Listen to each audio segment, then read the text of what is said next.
नस्रुल्लाह व फतह करीम। मैं शुरू कर रहा हूँ अपनी रैली और अपनी सारी कौम को रैली शुरू करने से पहले जो पैगाम देना चाहता हूँ वो ये कि आज आप जिधर भी हैं आपके लिए इतना जरूरी है कि आज आप अपने आइन के लिए, अपने सुप्रीम कोर्ट और अपने चीफ जस्टिस के लिए आप आज अपने घरों से बाहर निकलें।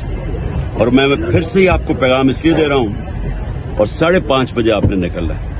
1 घंटे के लिए सिर्फ अपनी टाइम निकालें, क्योंकि अगर इस मुल्क का आइन खत्म हो गया और वो हो जाएगा अगर सुप्रीम कोर्ट का इन्होंने फैसला ना माना, जो इन्होंने इन गवर्नमेंट ने कह दिया कि हम नहीं मानेंगे, इसका मतलब आइन खत्म हो गया। जब आइन खत्म होता है मुल्क का मुस्तकबिल खत्म हो जाता है। इस मतलब कानून खत्म हो गया, जंगल का कानून आ गया, इसका मतलब कोई मुस्तकबिल नहीं है इस मुल्क का, आपके बच्चों का। इसलिए मैं निकलने से पहले आप सबको कह रहा हूं कि इस मुल्क के खातिर आपने सब ने 1 घंटा 5:30 बजे बाहर निकल के और बताना है कि आप चीफ जस्टिस और आइन के साथ खड़े हैं। शुक्रिया।